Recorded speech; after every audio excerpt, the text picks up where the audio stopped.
Hello and welcome to this reading from the manual for Delta Force Black Hawk Down. I briefly paged through this before starting the recording, and I will say it is definitely probably the meatiest manual I've seen yet from a Delta Force game. With a background on Somalia and stuff. I did go through and run a few campaign missions in Task Force Dagger, and yeah, nothing really substantially changes, so excuse me. And I don't think there's an ending cutscene either for the campaign or anything, just because Delta Force has really never had. I mean, they don't even have debriefings for most missions after, or for most games after the first one. So yeah, it's time to move on to Delta Force Black Hawk Down, which I think many people agree that it is the pinnacle of the Delta Force series, myself included. And so here we are, Delta Force Black Hawk Down, U.S. forces in Somalia. Overview, Delta Force Black Hawk Down. This game is based on actual events that occurred in Somalia in the fall of 1993. Several of the missions in this game are based on actual missions at the time, and several are purely fictitious. While we have made no attempt to achieve strict historical accuracy, we have made every attempt to acknowledge the courageous servicemen that comprise Task Force Ranger and the American contingent of Operation Restore Hope. Soldiers of Task Force Ranger and the 10th Mountain Division, who fought valiantly on the 3rd and 4th of October 1993, engaged in the U.S. Army's most intense infantry fight since the war in Vietnam. These brave men deserve a tribute, and to the extent that we can do that with a video game, we salute them. The objectives set forth for the mission on the 3rd of October, namely to capture 2 of Muhammad Adid's lieutenants, were successfully accomplished. The 2 lieutenants, plus 22 of their comrades, were quickly captured. However, during the course of this operation, 2 Black Hawk helicopters were shot down in enemy territory. 18 Americans lost their lives either in the crashes or fighting to defend them in the 17-hour battle that ensued. In the immediate aftermath of the fight, the reports were overwhelmingly negative, describing the battle as a failed mission, a bungled operation, or a disaster. We respectfully disagree. We think that the men of Task Force Ranger and the 10th Mountain Division fought in the finest traditions of the U.S. military and accomplished what they set out to do that day. While the downed helicopters certainly changed the plan, the Americans who fought that day did so with the highest degree of courage, resolve, and resourcefulness, and virtually eliminated the Haber-Gator militia. We offer this game in the hope that as you use it, you reflect on the sacrifices of these men and their families. Sacrifices that allow the rest of us to enjoy products like this one in the safety and comfort of our own homes. And as we do so, these men and those to whom they have passed the torch quietly continue the fight. Member of Task Force Ranger.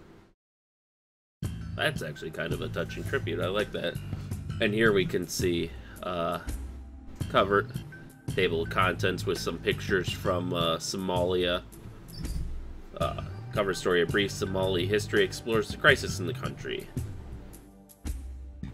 And yeah, you can see this is fairly meaty, with at least a third of the manual devoted to background. I really like that. I'm really sad the game stopped having manuals, although I suppose now most days if there's, you know, background information, they try to provide it in the form of an in-game codex. But there's just something about the feel of a hefty, you know, 200-page manual that, you know, comes in a box with your game, you know. But in any case, well, I don't think we have to worry about this.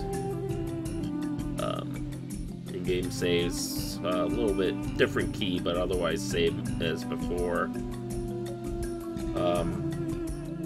And yeah, I don't think too many people are installing from CD-ROM drives anymore. I got the USB one because this computer didn't come with one, just for backwards compatibility with a few titles you can't get anywhere else. But Somalia, a troubled history. Wrapped around the Horn of Africa, Somalia is struggling to become a unified nation after centuries of foreign occupation and internal clan fighting. Initially populated only by indigenous tribes, Somalia's position astride lucrative trade routes and lack of a cohesive government made it a prime target for foreign control as early as the 6th century. The first prominent government of the area was the Sultanate of Adel, formed by Arab tribes along the Gulf of Aden in the 600s. In the 1500s, the Portuguese dismantled the ruling Arab Sultanate and took control of the northern coastline. By the end of the 18th century, the region was occupied by the Ottoman Empire to the north and by the Sultan of Zanzibar to the south. Following the construction of the Suez Canal in 1869, Somalia came under control of England in the north and Italy in the south. Both nations would have a lasting impact on the people and landscape of Somalia. The southern region, known as Italian Somaliland, saw the Italian language, architecture, and food become staples in their society. Independence and revolutions. It was not until a United Nations mandate in 1960 that the Republic of Somalia was officially born.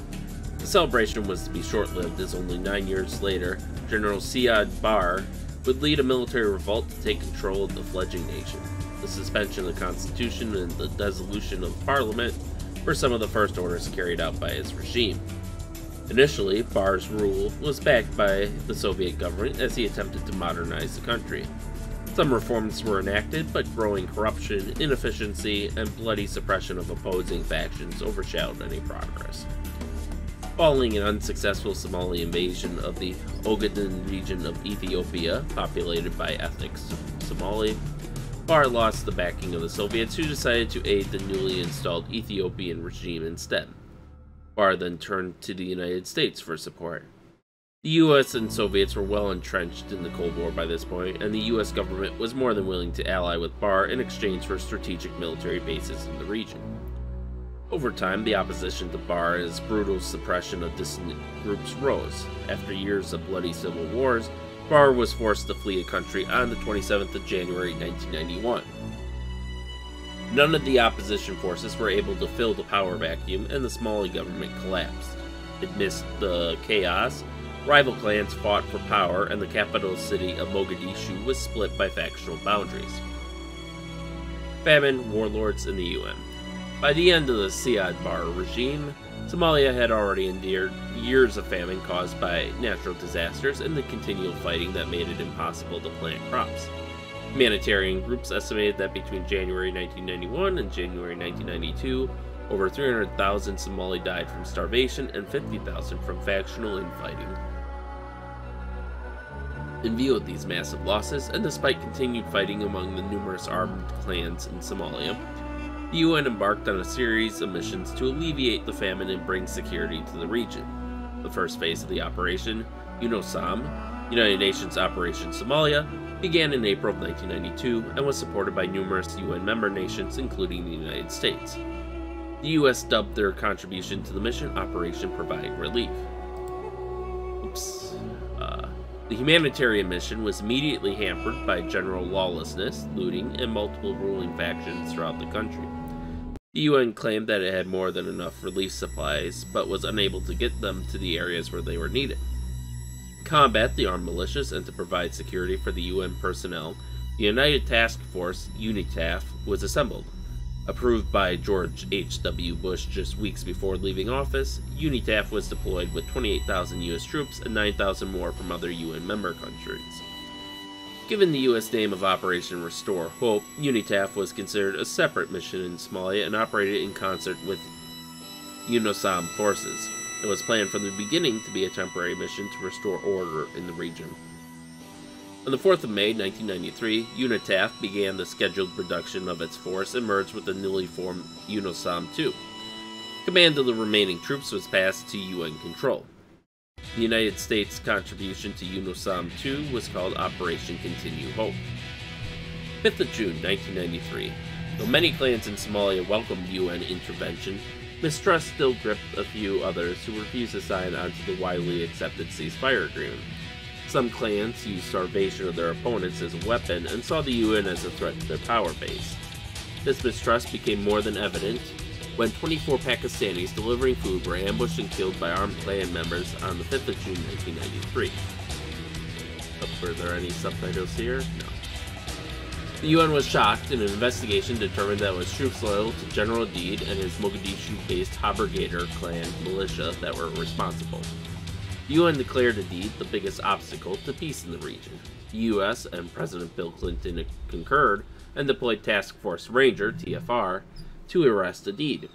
Task Force Ranger deployed to Somalia on the 22nd of August, 1993. It was made up of soldiers from Army Rangers, 160th Special Operations Aviation Regiment, and Delta Force. 10th Mountain Division was to act as a quick reaction force if needed, since they were already deployed to the region. TFR was under United States command and was considered a separate entity from the UN mission. TFR undertook 7 missions in Somalia. The 7th, on the 3rd of October 1993, is the one that made all the papers. During a daylight mission to capture 2 of Aidid's lieutenants, 2 US helicopters were shot down and 18 US soldiers were killed. On the Somali side, it is estimated that 500 to 1,000, mostly from Haber-Gator clan, were killed. The public relations fallout from the casualties led President Clinton to reverse his original policy. Under great political pressure, he ended the mission. Though Aidid requested a ceasefire arrangement, it was not pursued. Instead, Task Force Ranger was recalled within days. All remaining US troops were to leave the region within months. UNISOM II forces remained, but without continued US support, the mission was scrubbed by March of 1995. Aftermath. The battle still resonates in both countries today. Many Somali, especially those affiliated with the Haber-Gator clan, see it, despite their heavy losses, as a national victory that forced the US out of their country and gave them a sense of justice they felt they were owed. In the US, there are competing views. Some, who focus only on the loss of American lives, characterize it as a defeat. Others, especially the soldiers who were there, say that it was a successful operation that fulfilled the mission objectives to capture Aidid's lieutenants. The fact that only 18 of the US soldiers caught up in the battle were killed is a testament to their training and fortitude. These men avoid casualties but are prepared for them. The present and future of Somalia. Today, there is still no functioning central government, and the various clans that fought for power in the past still clash. Many of the figures that played a role in the events of 1993 are still around, though some fight for different factions than they did during that time. As in recent history, it is the clans that seem to be standing in the way of a unified Somalia. None is willing to cede its hard-fought control. Visitors to the country, especially in the capital, are encouraged to hire their own escort of gunmen to protect them from possible kidnappings or robberies. Fortunately, the fighting between clans does not define all the people of Somalia. Where the clans often consolidate power and struggle to stay on top, most Somalis simply try to live their lives. Still, there are signs of progress. The various factions are slowly making their way towards agreements on a government. Somalis living overseas are propping up the economy by sending currency to their families. Somalia has also managed to put together a remarkable phone system utilizing fixed lines, shortwave radios, and cell phones. Even the most remote township can now call anywhere in the world for about $1 a minute and get quotes for the cheapest rate. Individuals are stepping forward to start community services such as water taps and schools. Many claim that a lack of government provides them with opportunity. Perhaps it'll take many more years, but the Somali people are determined to survive and build a country of their own. And I believe today, like as of recording this video, because who knows where it'll be like 10 years from now or whatever, there is something resembling a government in Somalia. I think there's like a UN-backed government that finally got set up, and they have a small military force, but are generally reliant on other countries who have peacekeeping missions in there to help them, because they're still fighting. I know there's, at the very least, there's a couple of Islamic militant groups in there, and possibly still other factions that didn't accept the government. I'm not too knowledgeable on the situation, but my understanding is that it's better than it was, but still not great. But hopefully that'll change one day. As far as our pictures and subtitles go, on this one, Somalis wait outside the Bangladesh Army compound to try to obtain a day's work. Bangladeshis operate a food for work program during their support for UNISOM II. this picture, a Somali man handing out a mixture of corn and beans to a small child at one of the few food distribution points in Binoculars, Somalia. And I'm probably butchering all the native, Somali names and location names and stuff. Just FYI in that. And then on the bottom here, we have Somali civilians watch U.S. Marines walk single file down a small alley in Somalia's Mcrt market. Then over here on the right, we have a long shot of an abandoned Mogadishu street known as the Green Line. Foliage has grown up along the sidewalk on both sides of the street. An abandoned, burned-out car is seen in the center of the frame. The street is the dividing line between North and South Mogadishu and the warring clans. Members of the clans, not shown, tore down the roadblocks along the line in a show of unity. So even as of when this game was made, they were already making progress. And here, U.S. Navy hospital man 2nd Class James Brown, on the right, applies topical ointment to the arm of a Somali infant. And down here we have an example of the Somali shilling is of little value due to rampant forgery and lack of government backing. Also, before moving on, I do want to mention that we lost 18 people in one operation, and that was too many casualties, and we had to pull out. The Pakistanis lost 24 people in one operation and failed their mission, and yet they persisted, so... Like... How to put this? In any sort of war or combat environment or hostile environment, there's always a risk for casualties. And I think since Vietnam and since Korea, we've become very adverse to taking any sort of casualties.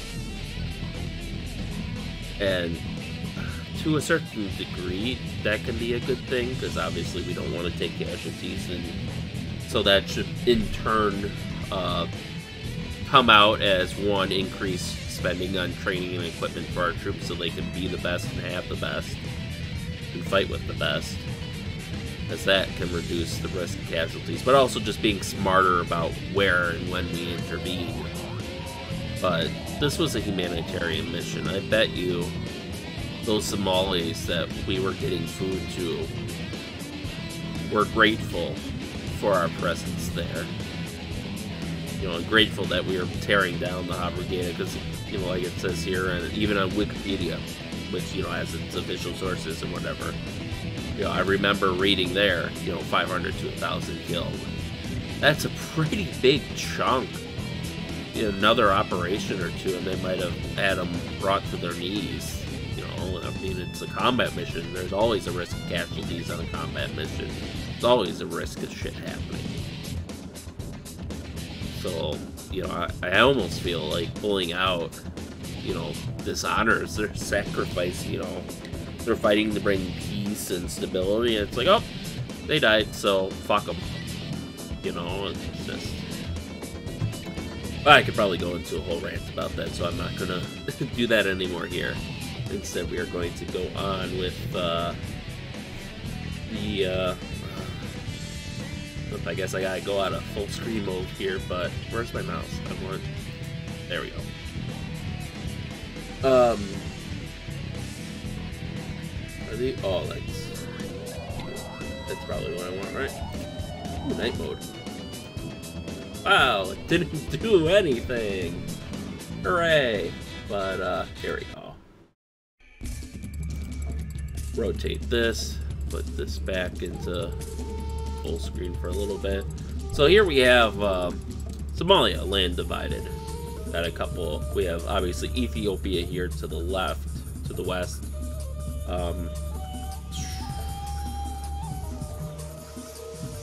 I can't.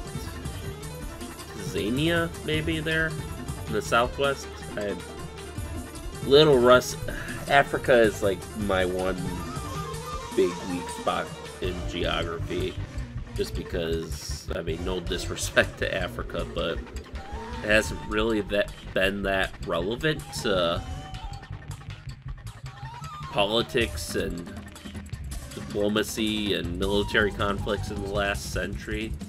So, and that's where I focus most of my knowledge on. So, you know, versus, you know, World War, I mean, yeah, North Africa, you know, World War II, and I think World War I to an extent, but after that, you know, it's always North Africa too, the northern parts of Africa. It's never, you know, Central or East or West Africa or South Africa.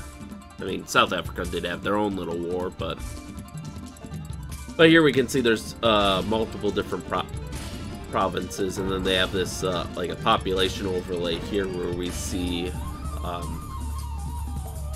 I'm actually kind of surprised because I guess everyone always pictures Africa as desert or jungle with no in between, but I guess there must be some in between here. Since they aren't concentrated exclusively along the coast, but we can see most of the country is sparse. I take that back. It kind of is.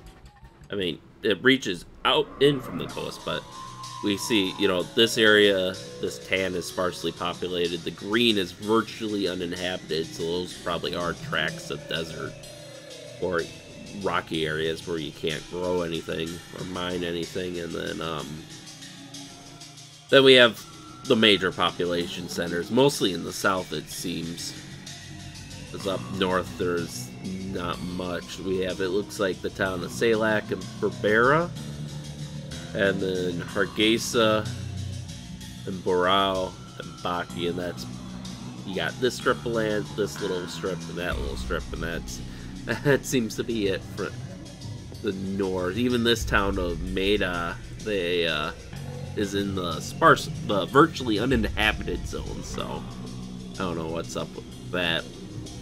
Otherwise, the other big cities, we have Baboil, and then obviously down here we have Mogadishu, the greater Mogadishu area, I presume, which stretches up this corridor along what looks like a highway, where we have Johar, Bulabarde, Beledweyne, Firfar. And here we have expanded view of Mogadishu, where we can see the SNA militia stronghold under General Adid, which I believe is the Habergator. So we can see they control a good chunk of the city, maybe a sixth of it, just eyeballing it. The UN controls the airstrip. They got a sector out here and a sector in here. Most of the rest is just Mogadishu urban complex, which I assume is just various factions controlling it that have submitted to the UN ceasefire at the time.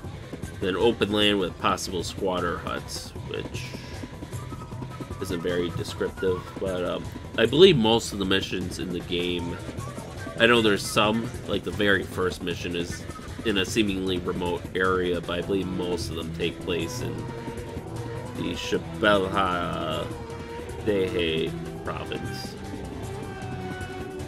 or whatever this province is called. I don't know, maybe this isn't dividing like it's here. It's a Shabelha Dehe, and here is Shabelha Huse, which I'm guessing is, based on context, is North Shabelha and South Shabelha, but who knows. As far as the ethnic groups, you can see it's a very segmented country, I guess is a way of putting it. Up here in the northwest, we have the Dur. Then we have an area dominated by the Ishak.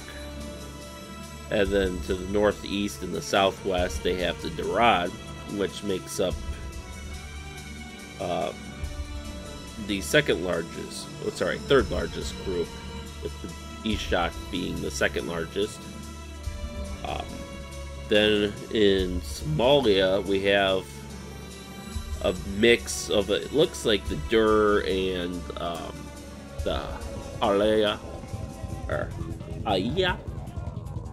And then further along that corridor, we get into an area dominated by the Rahanwan, And as far as their resources go, we can see they have fishing cod, which is a narcotic, I believe, similar to... I know it used to make the news a fair bit, but it's like my understanding is it was like a stimulant, like cocaine light that you would comes in plant form that you chew or something like that. I forget the specifics. All I remember is you can find images of people who had really bad addictions who had like blown out cheeks that looked really weird and bad. Most of the country is just rough grazing or nomadic herding. They do have some food crops around the Mogadishu area and then up to the north. They do have some banana farms, apparently. Sugarcane, cotton. And then as far as their natural resources go, they have deposits of copper, gypsum, iron ore, manganese, salt, tin, and uranium, which probably are under... what's the word? Underexploited. Given the unstable nature of the country. Alright, now we're back to the other view.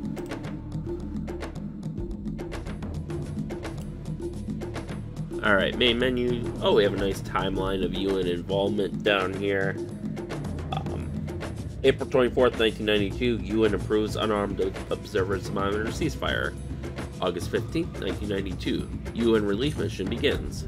December 5th, 1992, President Bush offers U.S. troops in response to UN requests for security forces. December 9th, 1992, Marines arrive in Somalia, marking the beginning of Operation Restore Hope.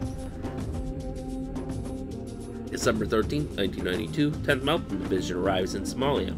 January 20th, 1993, President Clinton inaugurated. March 28th, 1993, Somali faction leaders signed Addis Ababa Accords to end violence in the region. May 4th, 1993, UNISOM II takes over. UNITAF forces merge into UNISOM control.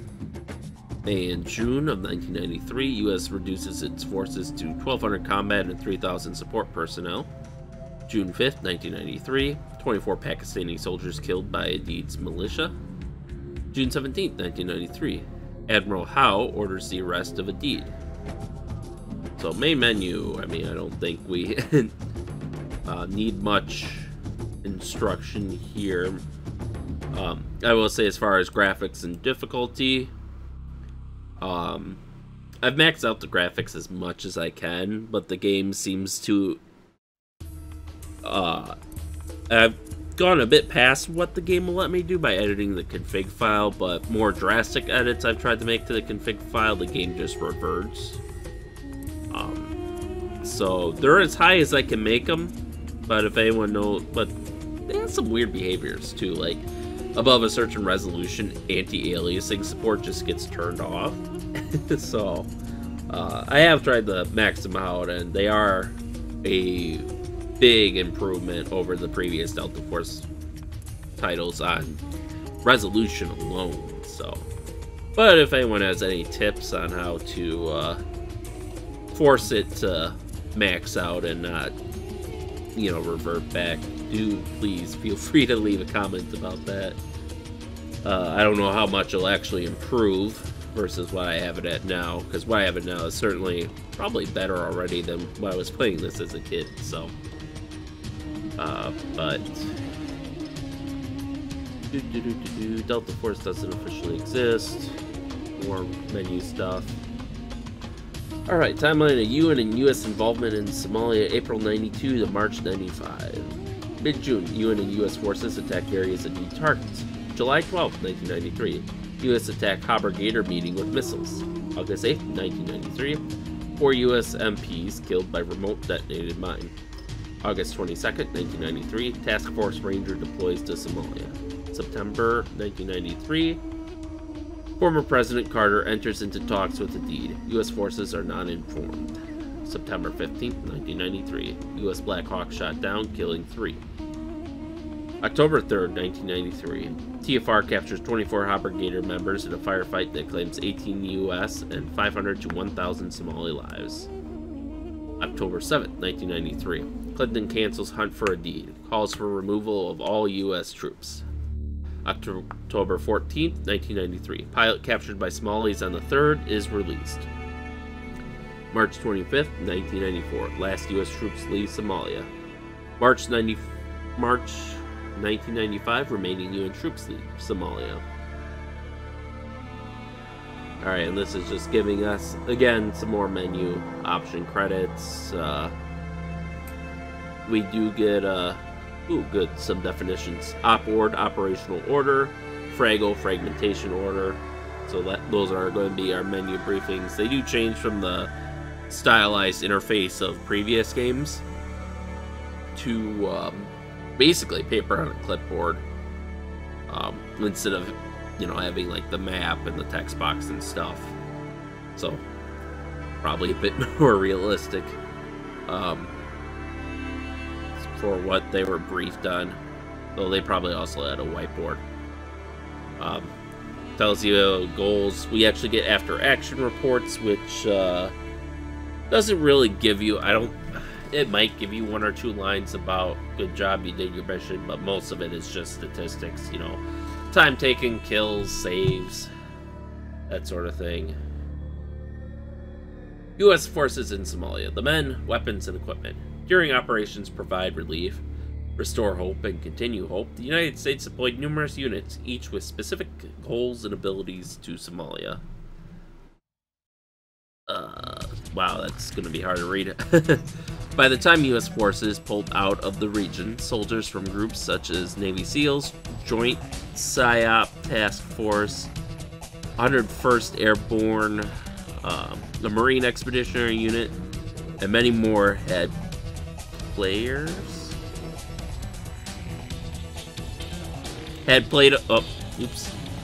a role in Somalia. Though many took part, only 4 are profiled in Delta Force Black Hawk Down. Below we have detailed the highly trained, dedicated groups that played a key role in Mogadishu. Special Forces Operational Detachment Delta. Also known as Delta Force, this elite unit is still not officially acknowledged by the United States government. I think they actually did within the past couple of years. Side note here. I think they have officially acknowledged it, or semi-officially acknowledged it at least. Their role in Somalia, separate from the humanitarian mission, was to capture a deed and his lieutenants who were considered the greatest threat to peace in the region. Trained for a myriad of situations, including hostage rescue, the Delta operators are some of the best close-quarters battle soldiers in the world. Most have years of experience and numerous combat ops in their dossier before being chosen for selection to the unit. Once a soldier is selected to be a Delta operator, training is continual. Techniques such as room clearing, sniping, demolitions, marksmanship, and denied area infilexville are all practiced time and time again until they are second nature. Delta's tactics are so refined that in Mogadishu they were able to secure an entire building and capture 24 Hopper Gator clan officials, many of them armed, without inflicting a single death. We'll see if we can do that in the campaign. Room clearing. Delta teams can clear a room in a matter of seconds, usually before the occupants even realize what is happening. The show of force is so fast and complete that armed opponents usually freeze in confusion and are disarmed peacefully. Tactics. A. The team lines up outside the entrance. If required, the number 2 man throws a flashbang into the room. B. The team rushes the room. Number 1 goes right or left along the wall, the rest alternate. Threats and amount of force required are assessed immediately. C. Number 1 and number 2 rush to the far corners, and number 3 and number 4 to the near corners and secure the room. 75th Ranger Regiment. The Rangers date back to World War II, where they made a name for themselves by scaling the cliff walls of Normandy during D-Day. Since that time, the Rangers have become recognized as one of the most premier light infantry forces in the world. They train to quickly seize and secure key objectives and to undertake specialized operations anytime in any environment. Their flexibility allows any of their 3 battalions to operate independently or as a supplemental force to a larger army presence. In Somalia, the Rangers, the 3rd Battalion from Fort Benning, Georgia, were tasked with providing security during TFR missions. August 24th, 1993. Training. The training was hard and the plane ride harder. 18 hours on a C-5 and the future so uncertain. Exiting the aircraft via stairway was a bit odd. The only way Rangers ever seem to exit is through a jump door. The smells were new. A very serious tone, but a feeling of excitement was the general consensus. We were Rangers and had trained for this opportunity. We would give 110% under any circumstances. The Ranger creed was in our hearts and souls. Our mission was simply to restore hope. The renegade warlord had been terrorizing Mogadishu, killing UN soldiers and disrupting food lines to civilians. This had to stop. It was such a shame to see such a beautiful country destroyed. The beauty could be seen peering up from under the rubble during the helicopter rides. The people were so nice. I remember stopping by the outer fence on Sundays and trading with the children for hand-carved elephants and other trinkets. October 3rd, 1993. Combat. Peace the white dove. War the red dove. As opposite as yin-yang, black-white, day-night, blood and water. Why must such an extreme have to occur to put the balance back in order? Thrown into a mixing bowl, the ingredients equaling not a prize-winning pie at the county fair, but life or death. His comrade, the enemy, the non-combatant. Let's look. A brief glimpse into one soldier's story, but just a glimpse. Splitting the second, a tale of heroism and tragedy. A few minutes, but a lifetime. Mogadishu, Somalia, 3rd of October, 1993. 1600 hours, 15 minutes into mission 7. I hit the ground, time slowing to an utter standstill.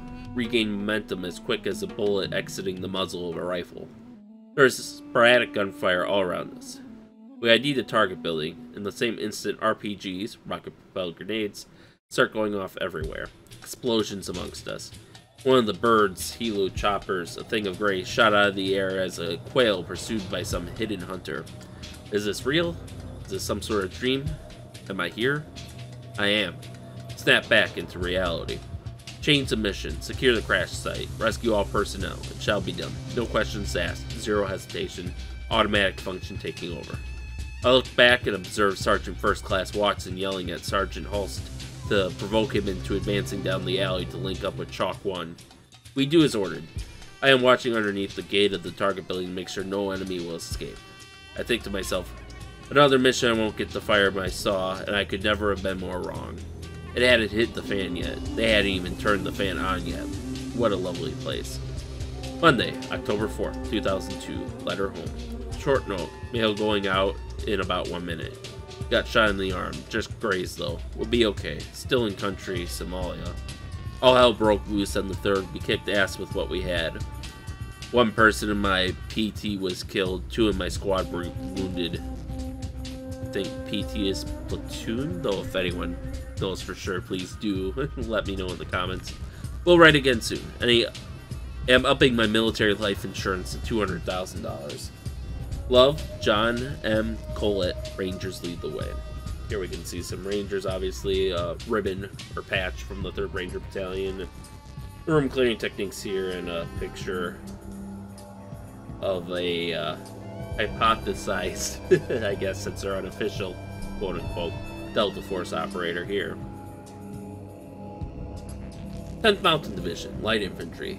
10th Mountain Division dates back to World War II, where they were trained specifically for mountain fighting. The goal of their specialized training was to develop a fighting force that could operate comfortably in the harsh winter environments of Europe and North America. Similar forces were already being used by the Germans, Italians, and British, among others, and their effectiveness was widely known. Over the years, the 10th Mountain evolved into a light infantry force capable of operating in many different environments, not just mountainous ones. As a light infantry, they do not use heavy fighting vehicles, which allows them to deploy quickly and take on a wide variety of missions. The 10th deployed to Somalia in December of 1992 with a very different purpose than Task Force Ranger, which would arrive in August of 1993. The 10th was part of Operation Restore Hope, the UN mission to provide food and support to the people of Somalia. Their role was to provide security for UN forces and non-governmental organizations, NGOs, who were distributing food. To counter the growing power of some of the Somali warlords, the US soldiers were authorized to destroy any crew-served weapons operated by Somali militias. During the deployment of Task Force Ranger, the soldiers of the 10th Mountain Division were still assigned to the UN-controlled UNISOM II, but if needed, they were to act as a quick reaction force for TFR. and the 160th Special Operations Aviation Regiment, Airborne. The Night Stalkers are an aviation regiment specially trained to support special operations missions.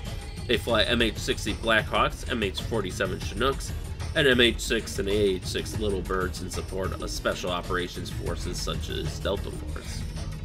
As a side note, I think the MH-6 and AH-6s have been retired by now. And there was supposed to be a light attack observation helicopter, I think, to replace them, but that kind of didn't come to fruition. If I recall, for at least the main aviation units, it was replaced by Apaches teamed with drones. Of course, maybe Source still uses these, but they might be I think they would be the only ones to still use it then. Also of note is that they fly the quote-unquote UH or MH-60X Stealth Hawk that was used in the Bin Laden raid. So obviously no one knew about that at the time this was made, and I mean, maybe it didn't even exist back then, you know? Who knows when that first came around. In any case, the concept of the Special Operations Aviation Unit came after the failed attempt to rescue the hostages from Iran in 1980. It was decided that a dedicated group of pilots with specialized training would be required for a second rescue attempt in Iran. The hostages were released before the mission took place, but the unit was not disbanded. It was wisely decided that having a group of specially trained helicopter pilots would be an asset.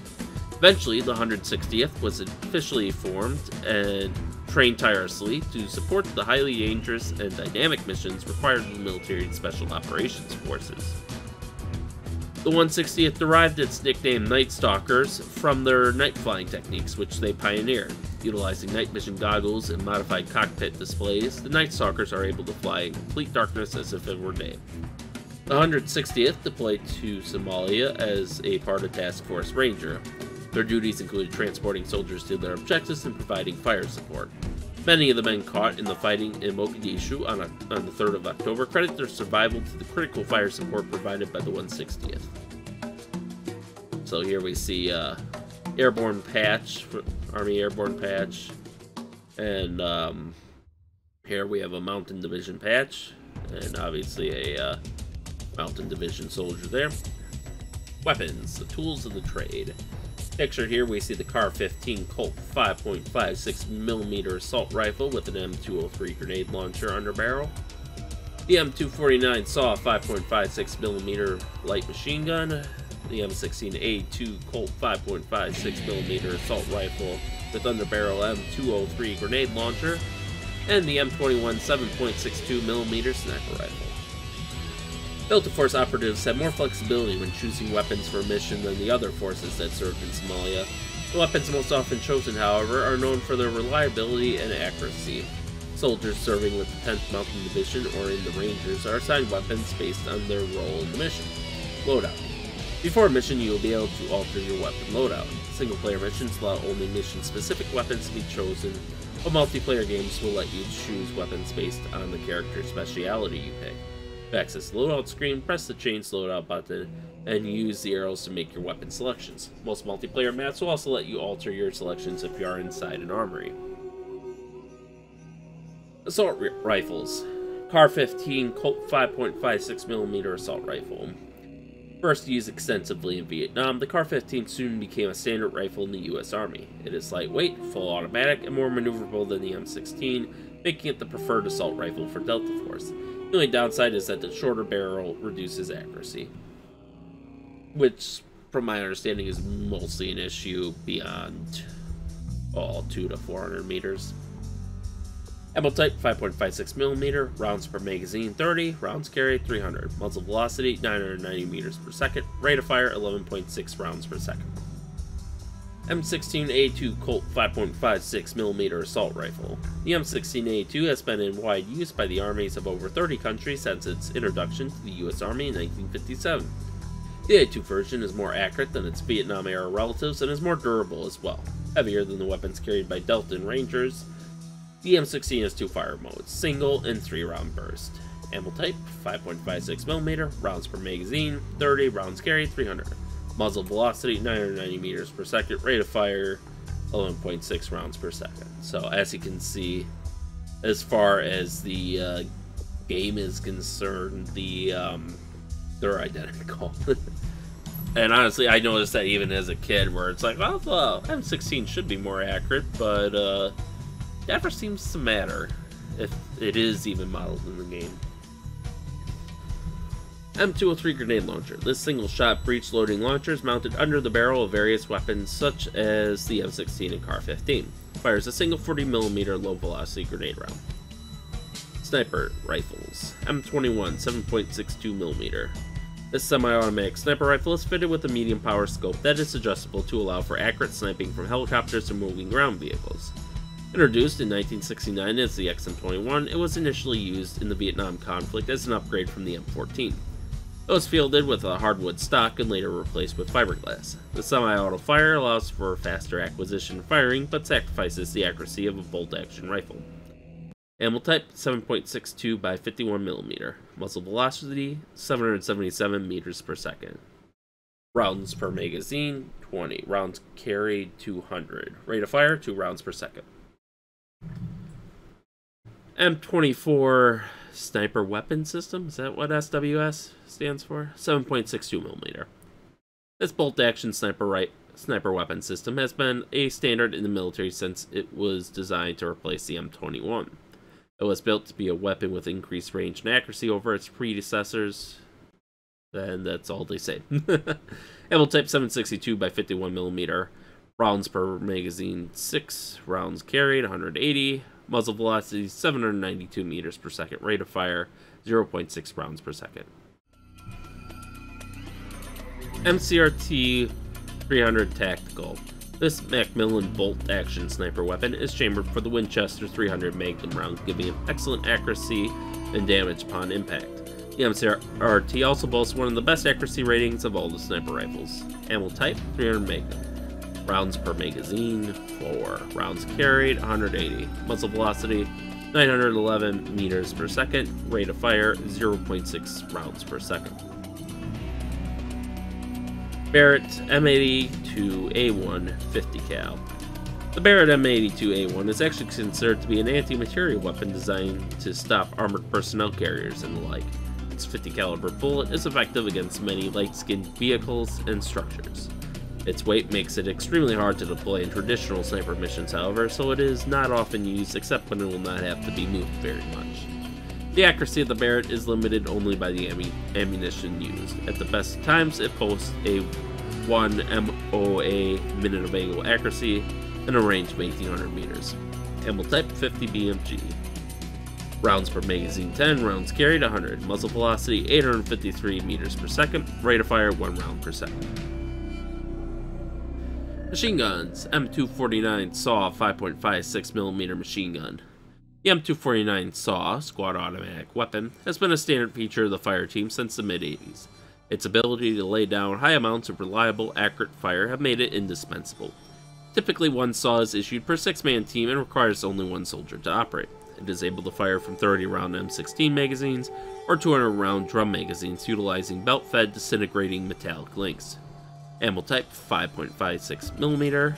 Rounds per magazine 200. Rounds carried 600. Muzzle velocity 990 meters per second. Rate of fire 10 rounds per second. Which, interesting.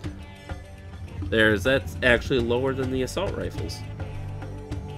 M60E3 7.62 general purpose machine gun. The M60 gas-powered machine gun is a slightly larger, more powerful weapon than the M249. Fires a 7.62 round for increased range and stopping power, but its heavier weight and ammunition make the M60 awkward to fire unless a bipod is used. The M60 also features a replaceable barrel to prevent overheating. Ammo type 7.62mm. Rounds per magazine 200, rounds carried 600. Muzzle velocity 915 meters per second.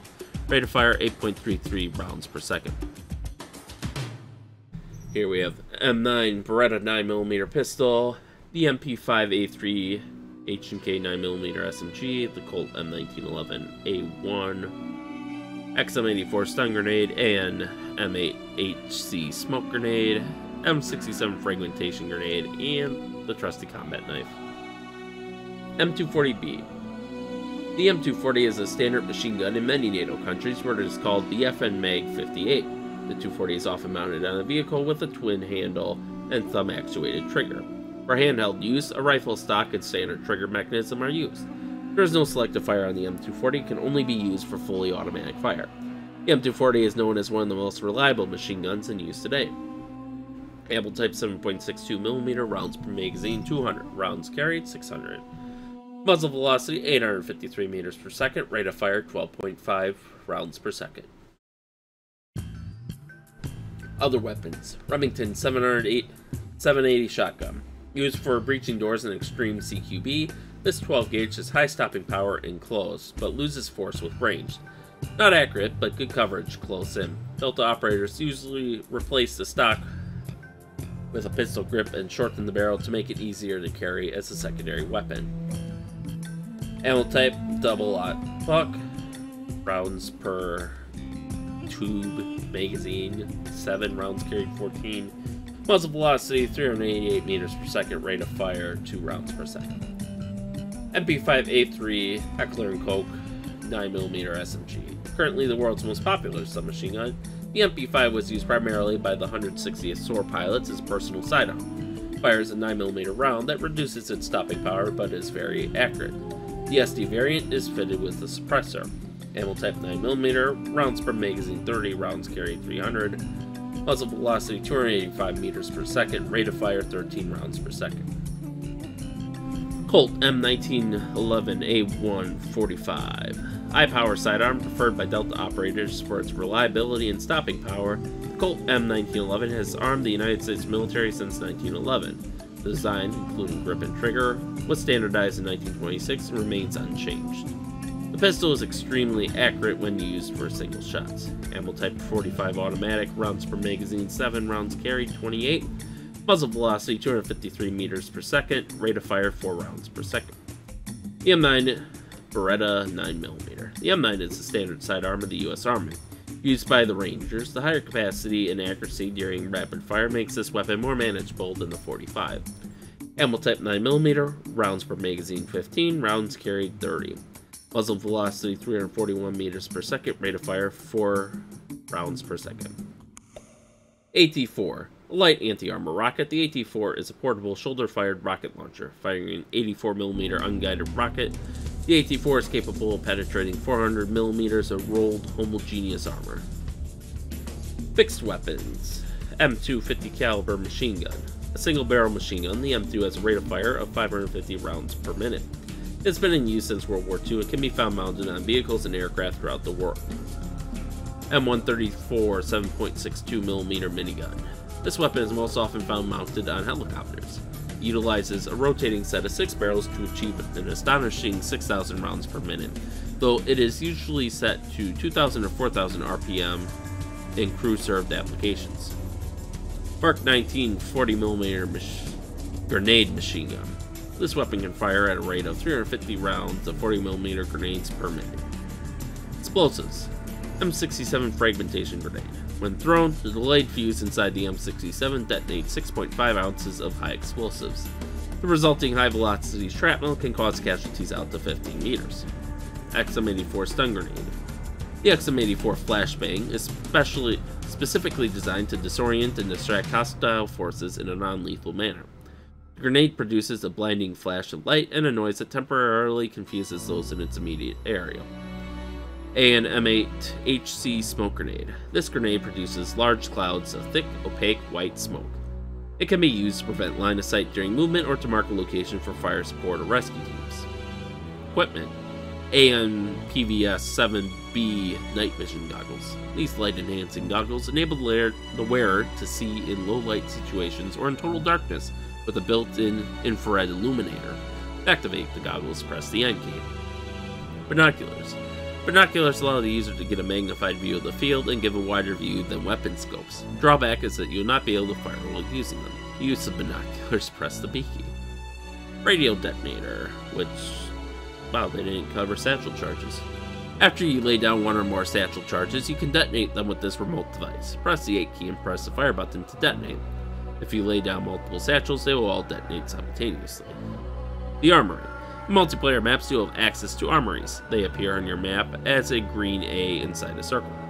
Make your way into the armory and follow the on-screen directions to change your character's specialty or choose different weapons. Your ammunition will replenish automatically when you exit the loadout screen. Vehicles. On the top here, we have an MH-60 Blackhawk with dual 2600 shaft horsepower General Electric turboshaft engines and an AQ-16 forward-looking infrared radar. Wait, what? Infrared radar? I think they mean forward-looking infrared imaging, like a flare. Because radar is kind of like the opposite side on the electromagnetic spectrum from infrared with respect to the visible spectrum, so. Accommodates 2 pilots, 1 crew chief, 11 combat-ready soldiers, and has 2 M134 7.62mm door-mounted electric miniguns. And the direct-action penetrator variant, which I don't think is in this game, can also has stub wings attached so it can mount missiles and rockets for enhanced firepower. On the bottom left here, we have the Humvee with geared hubs to raise the axle for higher clearance, additional armor to counter 7.62mm ammunition, gunner access hatch, M250 caliber machine gun or Mark 19 40mm grenade launcher, run flat tires, and a V8 6.5 liter 160 horsepower 290 pound-foot torque diesel fuel injection engine. And Humvee, as you may already know, stands for High Mobility Multi-Purpose Wheeled Vehicle. And then here on the bottom right, we have the AH-6 Little Bird with a single 252 shaft horsepower Allison 250 C20 gas turbine engine, armed with 70mm folding fin unguided rockets and 2 M134 7.62mm pod-mounted miniguns. The MH variant carries 6 soldiers instead of weapon pods. Control panels modified for night flying with an AQ-16 forward-looking infrared and seating for 2 pilots. Oh, we have a keyboard chart here, which Medic isn't relevant really to the campaign. Oh yeah, the command screen is gone too. That whole thing is gone. We actually just get a map now, and then if you want objectives, you hit tab. So it's, instead of that multi-purpose command screen, and also UAVs are gone too. So, but they finally did also.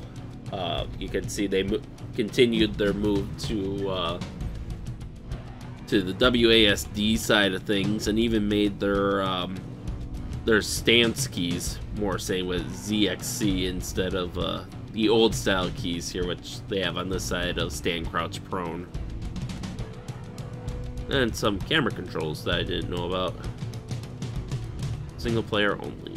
Oh, they have an auto run toggle too. Map legend, emotes, score, a detail level. Oh, that could be nice for screenshots. Or just for a challenge, even. Alright, HUD game screen. It's basically similar to before. Basically, instead of that bottom bar, we don't have that whole bottom bar mostly. Like, we have our weapon information here. The mission information is compressed down here under the mini-map now. And that's it. This tells you if you're carrying something. And this is, I believe, the indicator for when you have an option. You can react to a prompt to breach a room. Yep, backspace key.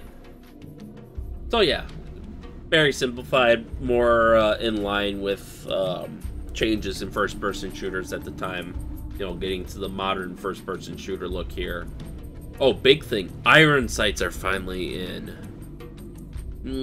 Iron sights. So instead of having the weird little scope, you actually just look down the barrel of your gun, or the sight of it anyways. It's not in for all weapons. I don't think pistols get it. Machine guns don't get it, but at least stuff now like the MP5 gets iron sights, which is great. Weapon accuracy. Delta operatives never shoot from the hip. They always raise their weapon from a ready position and aim through the mounted sights. This method is called rapid aim fire. It is fast, allows an operator time to identify the target as hostile or not, and is very accurate. You can fire from either the ready or scoped views, but you need to be aware of how your accuracy is affected. By right-clicking the mouse, you raise your weapon from the ready stance to a scoped view. In this view, you will have a much smaller bullet spread and be more likely to hit your target than if you shoot from the ready position. Sniper rifles. Bullets fired over long distances are affected by gravity, which pulls them down below your aiming point. The scopes on sniper rifles are equipped to compensate for this effect. When you are in scope mode, you will see your distance to your target, elevation setting, and your scope's magnification. If your elevation setting and the distance to target are the same, your bullet will hit exactly where you aim. If they are not matched, you will shoot higher or lower. If you set your elevation to auto mode, the elevation will be set automatically. This mode works best with stationary targets. It can prove troublesome if you are trying to lead a moving target. And yep, we have the map screen, which also is affected by MPGs, which makes a certain amount of sense. If you assume that this is like a paper map that they're reading, even if it does show allied positions and stuff on it.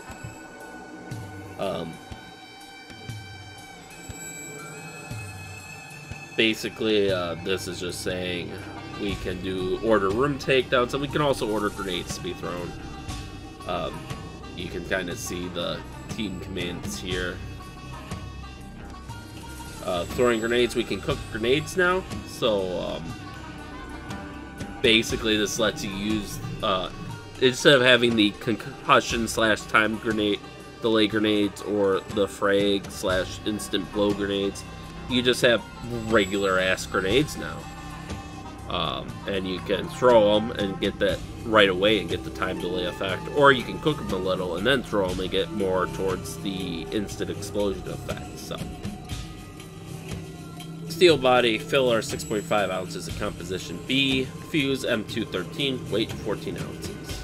Body composition B charge, the fuse with a total of 3.53 inches between the top and bottom of the grenade. Combat search and rescue. Help is on the way. The men of Task Force Ranger have the motto, "Leave no man behind." When one of your team is gravely wounded, a CSAR Blackhawk may be dispatched to your location. If so, it'll land nearby and dispatch a medic who will stabilize the wounds and drag your teammate back into the healing. Your responsibility is to guard your fallen teammate until the CSAR arrives, continuing to guard both the injured soldier and the medic until the wounded and the CSAR team are safe and airborne. You should then continue with the mission. I don't think that actually happens in game. Maybe I'm mistaken. It's been a long time since I played this, but I don't recall just randomly having a CSAR drop in for your wounded teammates, so I think that might have been a feature that was cut from the game. Nova World, the most dangerous game, multiplayer. So I'm not going to read through this. This is just a spiel about multiplayer, the different game types, the different features of Nova World, basic internet etiquette, which most people seem to need a lesson these days on when you go on the internet. Progressive spawn points and modes. Okay, so this is basically like Battlefield spawn system here, where you capture, where you both have a home base, but then you capture spawn points in between the bases. Nothing much else here. Oh god, I'm not reading all that. That's there were choices made when it came to determining font colors and backgrounds, but basically sniper, CQB, machine gunner, medic. So obviously the sniper gets to use sniper rifles and probably get an accuracy boost. CQB is just your standard assault class, jack of all trades, assault rifles. Machine gunner gets the machine guns, and the medic gets to treat people. There's an auto reload option, a medic revive consent option, more setup options here for multiplayer. In remembrance, between February and October of 1993, 31 U.S. soldiers died while serving in Somalia. Task Force Rangers suffered 19 of those casualties and received over 25 posthumous medals, including 2 Congressional Medals of Honor. We list the names of all 31 of these fallen soldiers to commemorate and honor their sacrifice. These soldiers gave everything in service to their country and to the people of Somalia. Non-hostile casualties: PV2 Connor, David. Sorry, I gotta trying to do these dates in my head. Okay, yeah, February 8th, 1993. PV2 Robertson, Donald D. March 2nd, 1993. PV2 Harris, Daniel L. March 18th, 1993. And SPC Nicholson, Edward J. September 30th, 1993. Hostile casualties: SFC Deeks Robert H. Jr., March 3rd, 1993. SPC Gutting Mark E. Was that August 8th, 1993. Sergeant Hilgard Christopher K. August 8th, 1993. Specialist Pearson Keith D. August 8th, 1993. Sergeant Richardson Ronald N. August 8th, 1993. Private First Class Anderson Matthew K. September 25th, 1993. Sergeant Richardson Ferdinand C. September 25th, 1993. Sergeant Williams Eugene. September 25th, 1993. Staff Sergeant Bush Daniel D. October 3rd, 1993. Specialist Pavico James M. October 3rd, 1993. Sergeant First Class Fillmore Earl R. Jr. October 3rd, 1993. Master Sergeant Gordon Gary I. October 3rd, 1993. Sergeant Joyce Casey. October 3rd, 1993. Private First Class Kowalski Richard W. Jr. October 3rd, 1993. Master Sergeant Martin Timothy L. October 3rd, 1993. Sergeant Pilla Dominic M. October 3rd, 1993. Sergeant Ruiz Lorenzo M. October 3rd, 1993. Sergeant First Class Schugert Randall D. October 3rd, 1993. Corporal Smith James E. October 3rd, 1993. Private First Class Martin James H. Jr. October 3rd, 1993. Chief Warrant Officer Briley Donovan L. October 3rd, 1993. Staff Sergeant Cleveland William D. Jr. October 3rd, 1993. Staff Sergeant Field Thomas J. October 3rd, 1993. Chief Warrant Officer Frank Raymond A. October 3rd, 1993. Chief Warrant Officer Wolcott Clifton P. October 3rd, 1993. Sergeant Houston Cornell L. October 4th, 1993. Sergeant First Class Rearson Matthew L. October 6th, 1993. Donating to the Warrior Foundation, providing Special Operations Forces children with the college education their fallen parent would have wanted for them. Special Operations Warrior Foundation, SOWF, is a non-profit organization dedicated to providing college scholarships based on need and educational counseling to children surviving Special Operations personnel killed in the line of duty. The SOWF was founded in 1980 after 9 SOF soldiers died during the Iranian hostage rescue attempt. Those 9 soldiers left behind 17 children. Today, Special Operations Forces units are deployed all over the world and are taking on more missions than ever.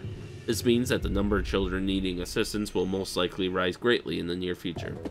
Currently, there are over 370 children who have lost a parent in SOF missions and are eligible for the program. By 2010, the expected outlay of money needed to pay for tuition will be $12 million. Novalogic is happy to be able to help the families of these fallen soldiers by donating a portion of the proceeds from Delta Force Black Hawk Down sales to the Special Operations Warrior Fund. If you'd like to know more about the Special Operations Warrior Fund, or would like to make a donation, you can find them at www.specialops.org. And I have no idea if that URL is still valid or not. And here we have the Delta Force Black Hawk Down credits, which they provide. Apparently they use some images from the DoD.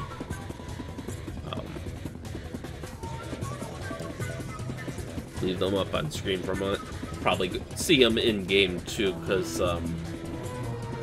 if they don't display automatically after the campaign, which I don't think they do, I'll try to remember to run them from the menu, which I think is actually an option in this one.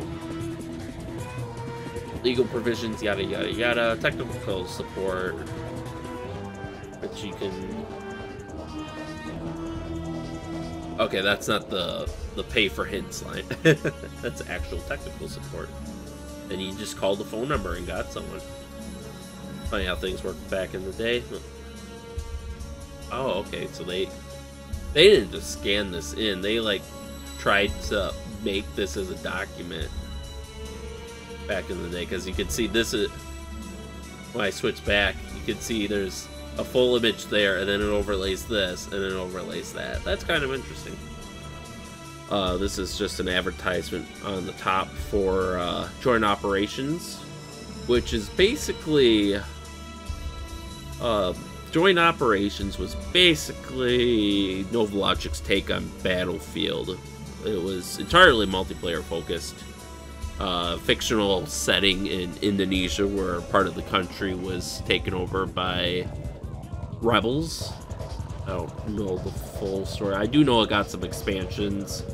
I think Joint Ops Typhoon Rising is what you can get on Steam.